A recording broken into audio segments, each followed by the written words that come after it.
UCLA. With USC great and NFL stud, Frosty Rucker. The Trojans back in front. And LAFB founder Ryan Dyrud on the Believe Podcast Network and LAFBnetwork.com. This is your destination for Los Angeles football.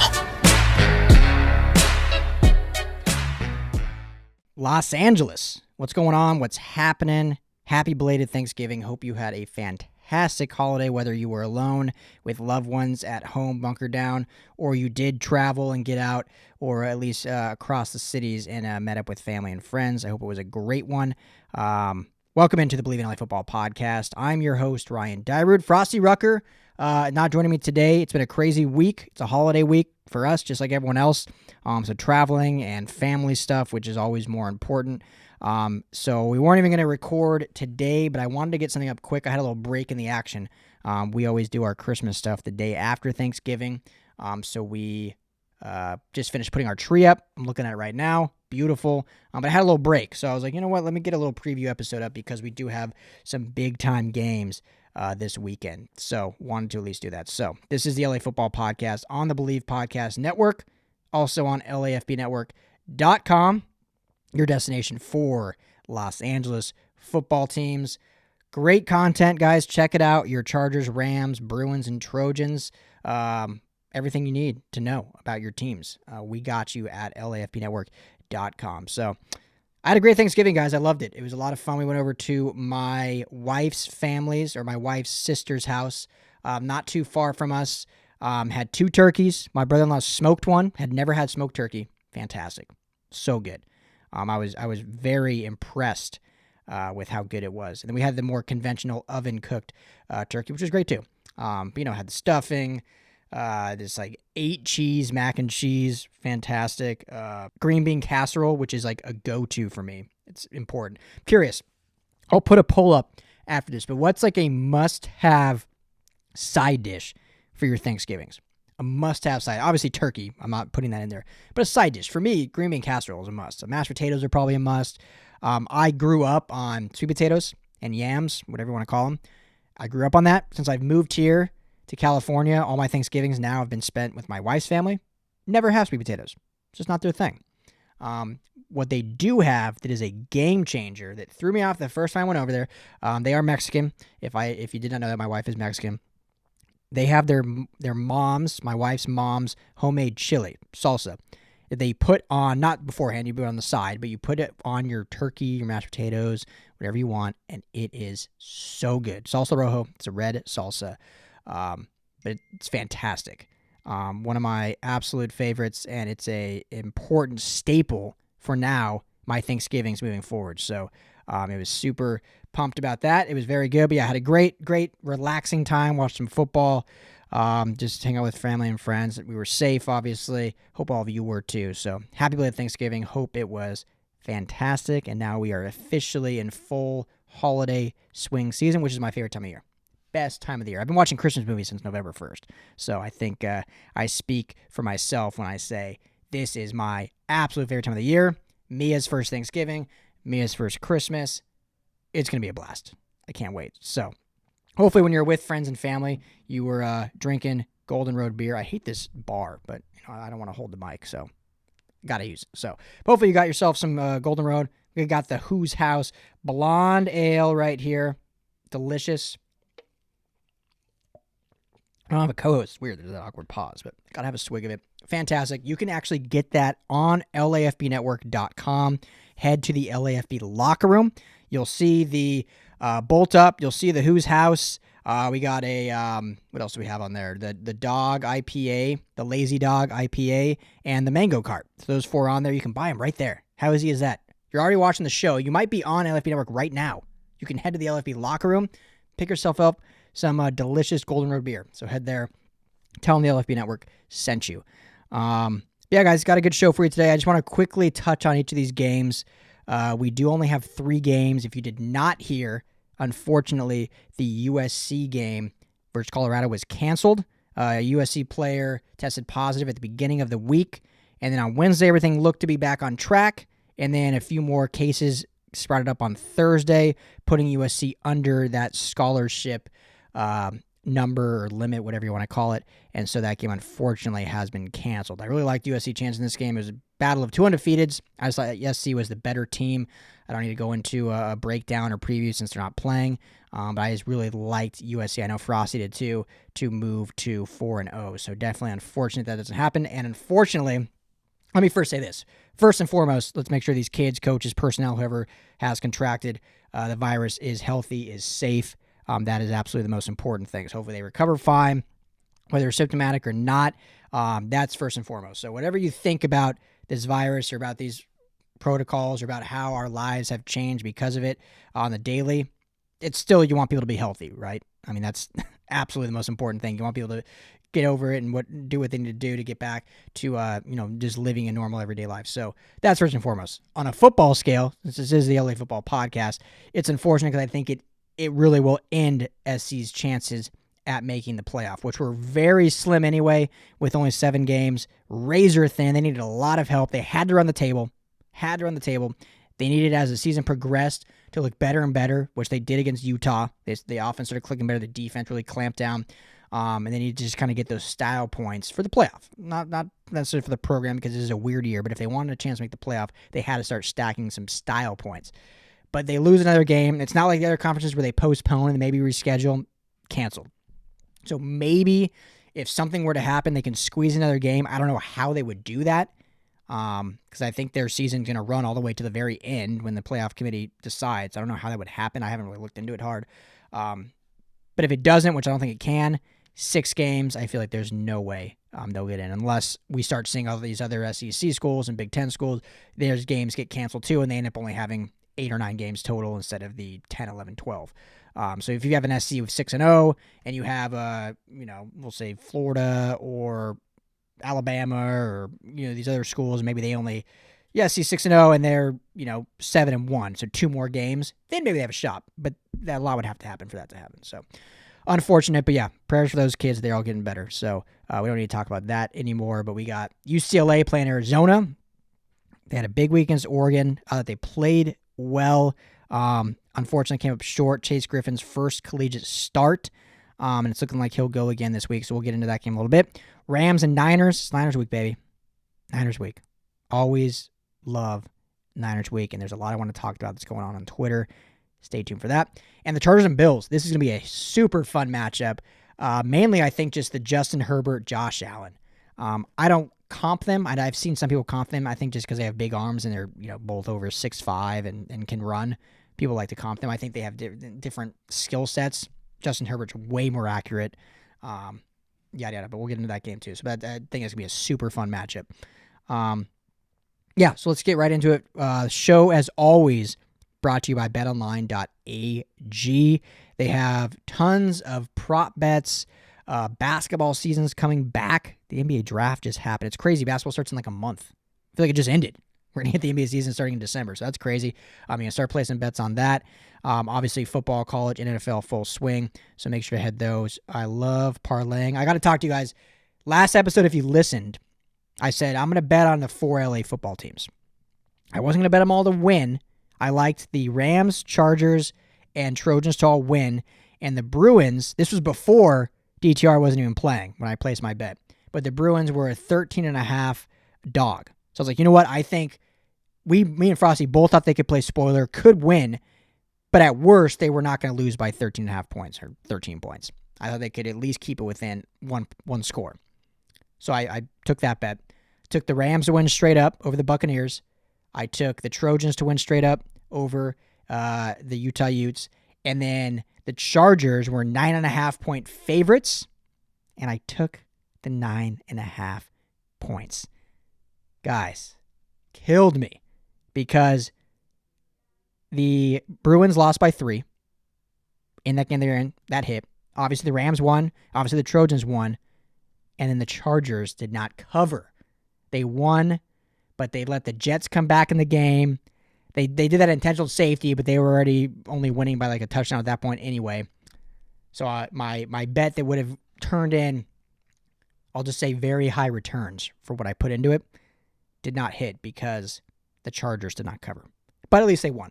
A win's a win. So head to betonline.ag today. If you have not signed up yet, they have great sign-up bonuses that you're going to just stack on more money to whatever you deposit. So head there today, betonline.ag, and place some bets on some LA football, which I'm going to help you out right now with what you should do. All right, Rams fans, let's start with this Rams-Niners game. Hopefully, if you're listening to the show, go ahead and grab yourself one of these Golden Roads and you can drink along while we chat. So we're, like I said, it's going to be a quick, brief show. I'd rather, talk to you guys. So hopefully if you're listening or watching this on YouTube, comment below. I'd love to just hear your thoughts on this game. But I want to start with this. On Twitter this week, it's been fun. It's what I love about Twitter. It's basically, I was talking to someone the other day about, comparing Instagram and Twitter. To me, Instagram is like a museum, right? You have high-profile people post pictures. That's like your Van Goghs, your Monets, your art, right? So you have high-profile people with a lot of followers posting a picture, whatever it may be, or posting an ad or whatever. And then all these people come and look at it, and maybe they say a comment. They're coming just to look at your photo. But that's kind of the extent of it, right? Like if you're not a high-profile person, it's very hard to build up an Instagram. I'm not saying it's impossible. Obviously, people have done it. But that's just more how I see it, especially in the sports world, is you have all the athletes, and as fans will go to their pictures, and like maybe we'll leave a comment, but like you never get a response back or anything. It's just, it's a museum. You're walking by, you're seeing it. Twitter is like a sports bar. Anything goes. Everyone's talking trash. Athletes get involved sometimes. They're commenting back. It's a place to just voice your thoughts, what you see. You immediately tweet out when you're watching the game. I love Twitter. It's like a sports bar. This week, I'm not even going to say his Twitter handle because I don't think he needs any more impressions. I don't know if this was the purpose of what he did to just get clicks, or if he was that just off his rocker. So Sports Illustrated, as many of you know, has new ownership now. I believe the company's called Maven. They bought Sports Illustrated recently. And so they've done an overhaul, fired a lot of old employees that have worked there, and they've kind of taken on this almost like fan-sided SB Nation. I'm not talking trash on those companies, but they've taken on this, we're going to bring in either free help or really cheap new journalists that are going to save us money. We're not paying a guy that's been around for 20 years and now he's making, 6 figures. We're going to bring in this guy out of college that we can pay $25,000 or for free. That's kind of the mantra they've done. Not for everywhere. We actually have really good SI guys for the Rams and Chargers, thankfully. Fernando Ramirez, who was on the show just last week, he was with NBC San Diego forever, and now he's the Chargers writer for SI. And Eric Williams, who was with ESPN forever covering the Chargers, is now at Sports Illustrated covering the Rams. So our LA beat has done a really good job. So I want to make that clear, especially because Eric's coming on the show, I believe, next week. Fernando's just on the show. Love them both. They're great guys, good friends. So I don't want to say that as a company-wide. But as a whole, if you've noticed, they've done that a lot. But they keep them separate, right? So they same thing. They've kind of done the same route as SB Nation and Fansided, where each team is now like their own blog. So the Niners, I'm going to call it a blog because this is what I'm getting to. They have a guy, they did a show like I'm doing now, but with like 5 of them, talking about this Rams-Niners game. I didn't watch the whole show. I saw a clip. And one of the guys talked about how, this Rams defense is essentially, I'm paraphrasing, essentially a fraud. They only have 3 players, and he listed Jalen Ramsey, Aaron Donald, and Michael Brockers. And then he said something about Taylor Rapp, who's not playing because he's on IR. But basically said he thinks the Niners can kind of run all over this defense because they're not good. Because they only have three names. He can't name anyone else. I thought it was funny, and he got ripped apart, obviously, on Twitter, and there's all the fun back and forth, and I'm like, it's Niners week, baby. People are just getting into it. Fans are getting into it. I love that. But you can't call yourself a journalist, which Sports Illustrated used to be, right? Like I've said many times on this show, I don't really consider myself a journalist. I work my ass off. I cover all the LA football teams. I've been credentialed by all the teams. Obviously, this year's a little different because of COVID, but I've had good access. I try to be very subjective in my points. I'm not just a fan. I've been very honest. I'm a Broncos fan, which I think helps because I can talk about these 4 LA teams from a subjective lens and not just be, all rainbows and bubblegum. But I say I'm not a journalist. I'm not investigating stuff. I'm not reporting things. I'm giving an opinion. I'm analyzing. I do my research. I watch a lot of football, so hopefully it values you. But there's a lot of fan blogs They're just guys sitting that don't really know a lot, at least about other teams. They do about their team. But they just sit and spew opinion, but call themselves journalism. Like Sports Illustrated is supposed to be journalism. Clearly, this guy does not know what he's talking about, considering he said that, and the Rams are the number 1 ranked defense. The number 1 ranked total defense in the entire NFL. What Brandon Staley has done to that unit is unreal. Like, to me, I'm just going to say, it's offensive how little credit they're getting. They're obviously in LA, people know, and they get somewhat respect nationally. But even after that Buccaneers win, right? All the national media talk was Brady losing the game. The Buccaneers losing the game. Bruce Arians' bad play calling. Yada, yada, yada down the line. Very rarely, I'm trying to think, I'm sure some did, but rarely did you hear people say, wow, this Rams team is for real. Wow, this Rams defense is for real. Legit. Aaron Donald wasn't even on the stat sheet. And they shut down that Buccaneers offense. Outside of the opening 2 drives, which is that's what the Rams defense is. We know when games open up, they're kind of like getting their feet wet, seeing what the offense is going to do. They usually kind of let them march down the field. And then 2, 3, 4, 5 drives in, for sure by the second half, put the clamps down. Absolutely dominate. So it was just, funny to me to see this Niners journalist. Again, if a fan said it, I don't really care. Fans said it, it's like, it's fun. It's fans talk. Fans talk trash. Like, usually a lot of fans, I mean this respectfully, but they don't know a lot about other teams than their own. It is what it is. But if he's on Sports Illustrated payroll and he can only name 3 players on the Rams defense, and that's why he thinks they're not good, even though clearly they're the number 1 ranked defense in the entire NFL, then Sports Illustrated needs to be held accountable a little bit. But nowadays, in this clickbait world we live in, or I don't want to say even clickbait, but in a world where views drive content, not content driving views, which is the way it should be. But their video, they probably got the most views they've ever gotten since they've been doing their show, I'm sure.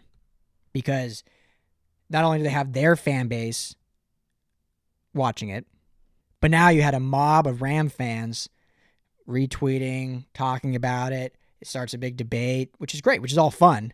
But they probably are like, man, this was a success because look at how much we drove this content and got people to interact with it.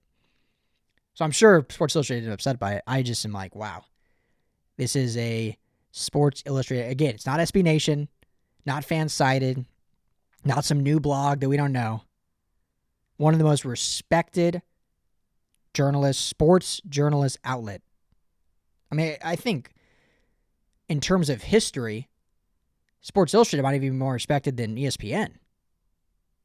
I mean, I'm trying to think of who came first. I know ESPN, obviously, in broadcasting is way higher, but in terms of just like magazine and print, Sports Illustrated is like the standard with how they started. Obviously, they've taken a big turn and changed things up, and that was just the proof of it. So, guys, I like the Rams in this game. I do. I think they're especially with how they got beat pretty badly the first time they played them, 24-16, I believe was the final score. I just think they're going to come out fired up. This offense is playing a lot better. The defense, I don't even need to get into it, but the defense is fantastic. The defense is so good. Terrell Lewis he's doubtful, so that's a bummer. But he plays limited snaps anyway, so they're getting Obo back potentially soon here too. But other than that, they're pretty unscathed on the defensive side of the ball. I should obviously mention they did have a big loss at the linebacker position. Micah Kaiser was put on IR, so that actually is a big loss. That he just wasn't on the injury report because he was put on the IR before even the week of practice started, so right after that game. Which another thing wasn't really talked about. Like he went out, hobbled off the field in that Tampa Bay game, and then he was like, "Oh, hopefully he's okay," and they never talked about it again. So I don't know, weird respect, I guess, for this Rams defense. But that being said, I still like him. I think the way Staley calls games is that it puts the players in the best position to succeed.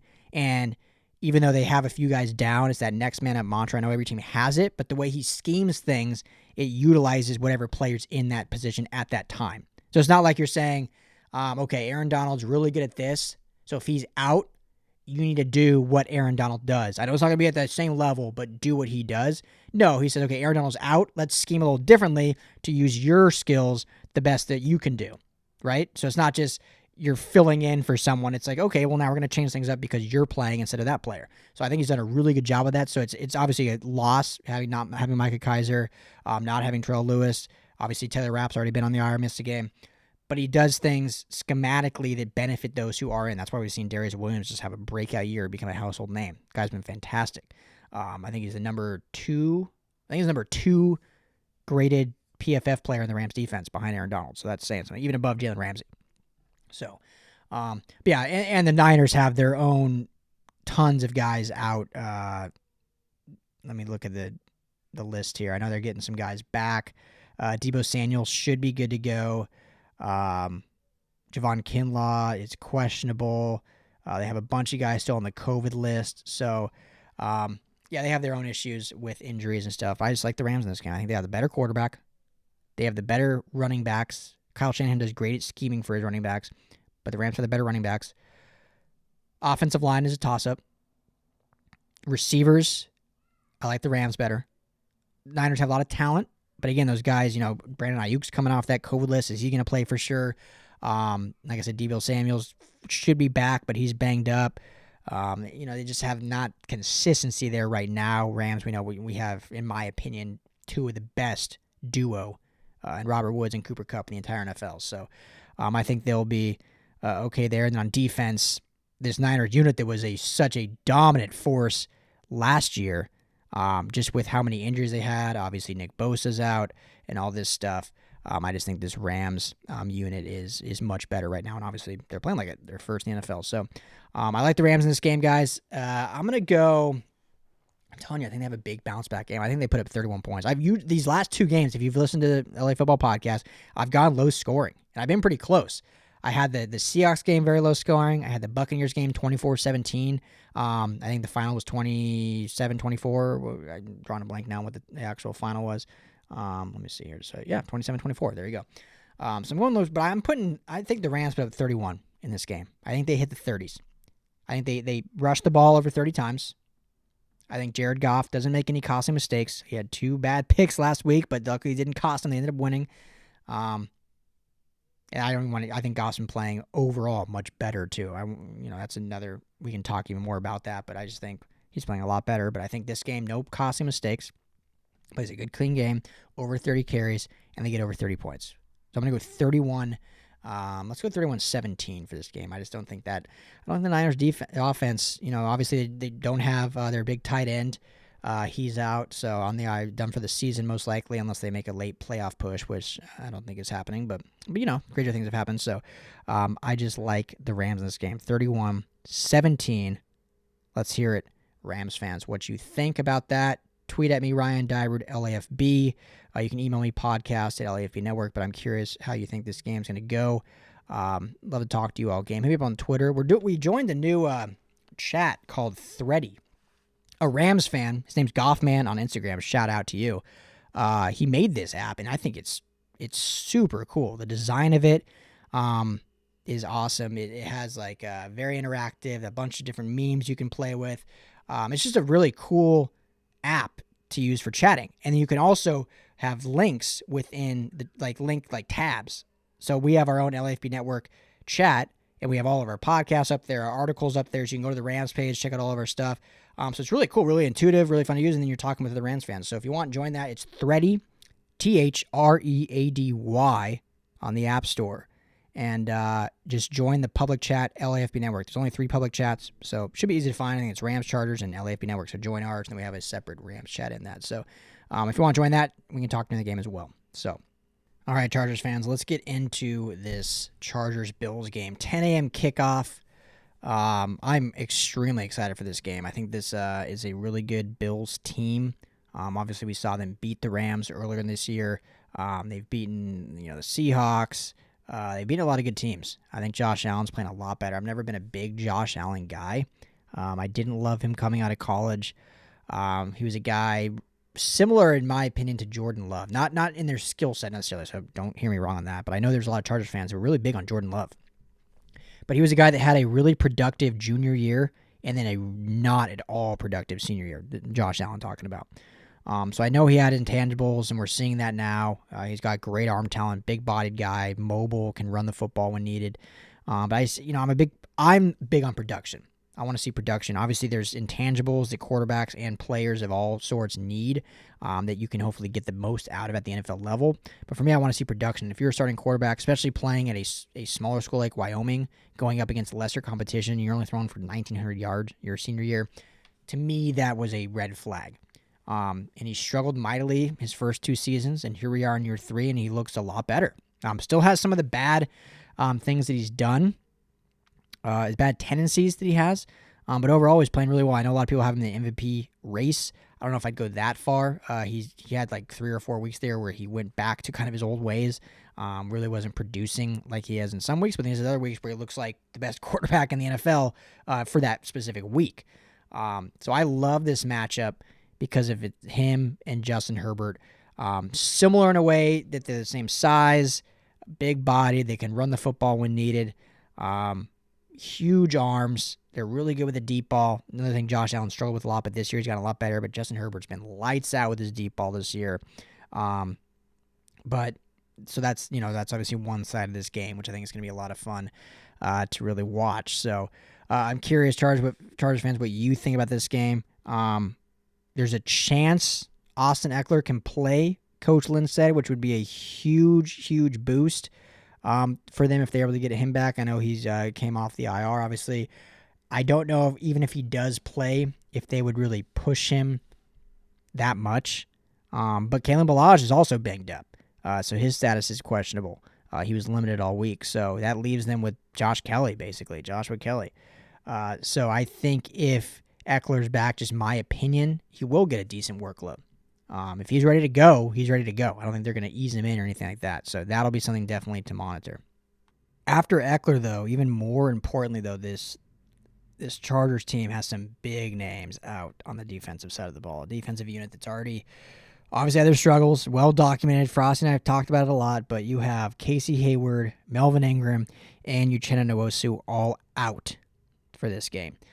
So Hayward, I love Casey Hayward. I think he's one of the underrated corners in this game, but he's struggled this year. I mean, he's had not his best games this season. Struggled even against the Jets last week. Gave up some big plays that let the Jets come back in that game and really make Chargers fans really nervous, which is, normal for Chargers fans. But against the Jets, when the offense was firing all cylinders, defense was playing well too. All of a sudden the Jets came back in, and a lot of that, unfortunately, was due to some of Casey Hayward's play there later in the game. So that's not to say I want to be injured, but I think they'll be able to insert a guy, Tavon Campbell, who played some last week, will step in, and we'll see how he does.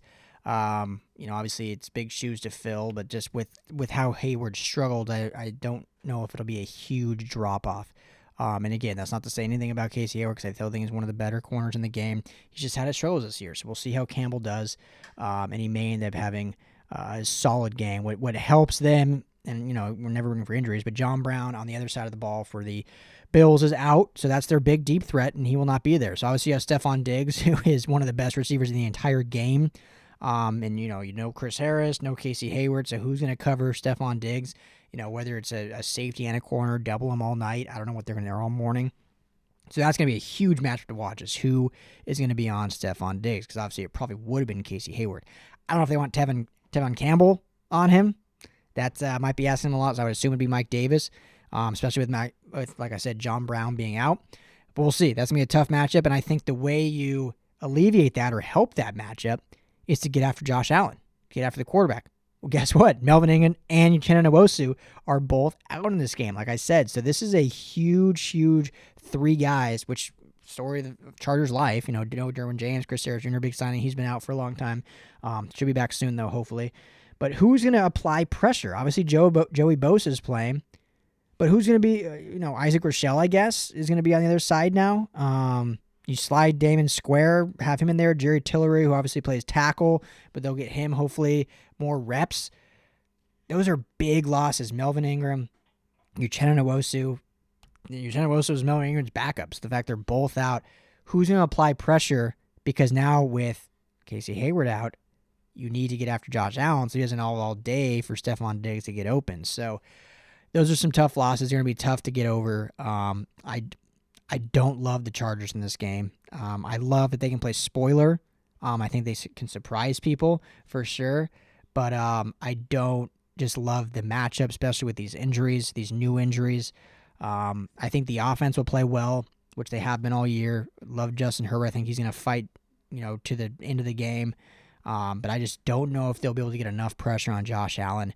And they just have, with Stephon Diggs and the little help they have in the secondary right now, I think it's just going to be a really tough sledding against this Bills offense, who's been really electric this year. They've put up a lot of points and done really well. So it's going to be a tough game.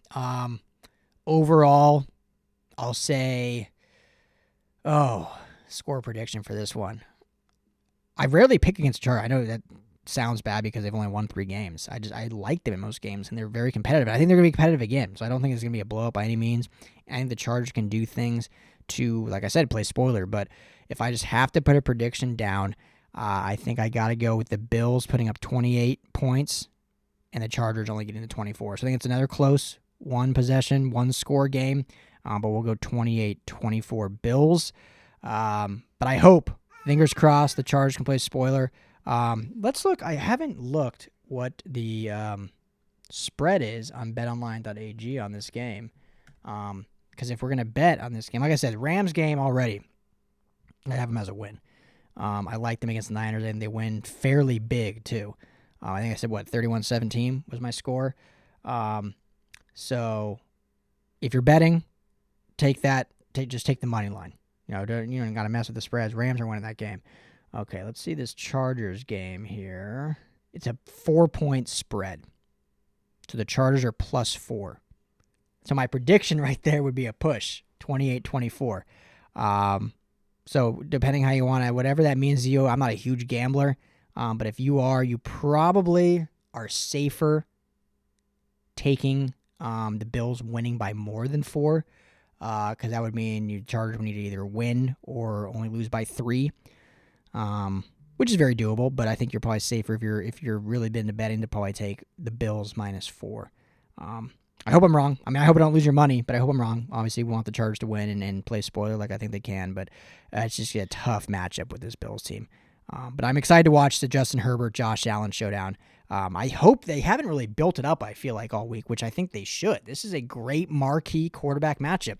I'm getting real tired, if I'm being honest, of always, and this is nothing against Brady, Breeze, Phillip Rivers, all these guys, Ben Roethlisberger, but those are always the marquee QB matchups, right, every week. It's like, Breeze versus Brady, Breeze versus Roethlisberger, not that they've played yet, but let's look at these new guys, like Herbert and Josh Allen. That's going to be a fun matchup, and it might be just because the Chargers are a 3-win team, but we're seeing with what Justin Herbert has done this year, this needs to be built up as a future, potential AFC clashing game. Like, we could see these teams in playoffs for years to come if the Chargers do things right in this offseason and get this team back on track, because we know the Bills are going to be around for a while now. I mean, they're a good team.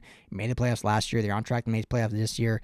But now the Chargers have their quarterback, and this could be an AFC clash we see a lot. So I think that this needs to be built up, and it's going to be a fun one. So Chargers fans, as I mentioned, if you listen to the Rams segment, sorry, you're going to hear it again. We're on a new chat app called Thready. Local LA guy made this app. It's awesome.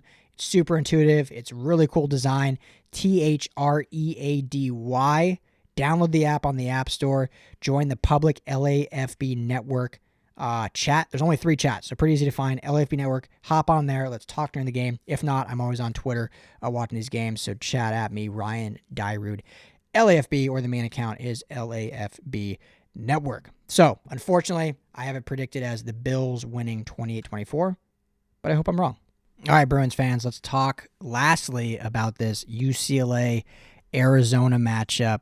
I'm intrigued by this. I think coming into the year, These were considered two of the bottom teams, them and Colorado surprisingly is, undefeated so far. But I think everyone kind of slated as the Arizona, Colorado, UCLA was going to be at the bottom of the Pac-12 South.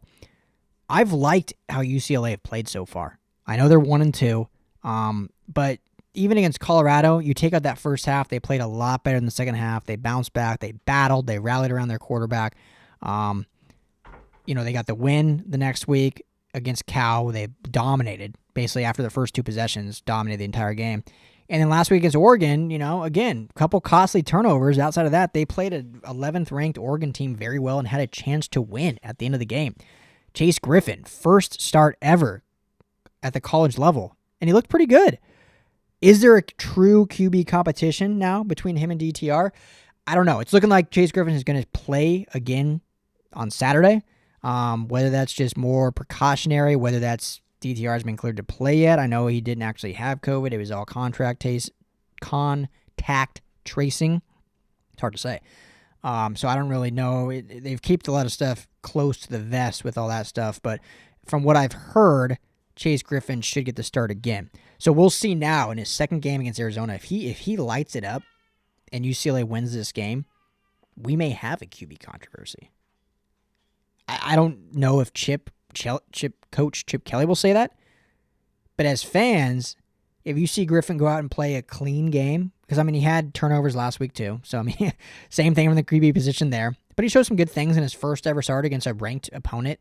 Showed some good things. So, I still think DTR can be a very good quarterback, especially in this conference and for this team. And it sucks to see him not be able to play for that reason. Not actually being injured, not even having COVID, just being someone nearby. But that's sometimes how the game works. And, Chase Griffin came in and played well and gave his team an opportunity to win that game. So if he goes to Arizona, or if it's at the Rose Bowl, but if he plays Arizona and balls out, things will be interesting for their next game. And this is such a short season. They're already halfway through it after this week, over halfway. So it'll be interesting to see what Chip wants to do.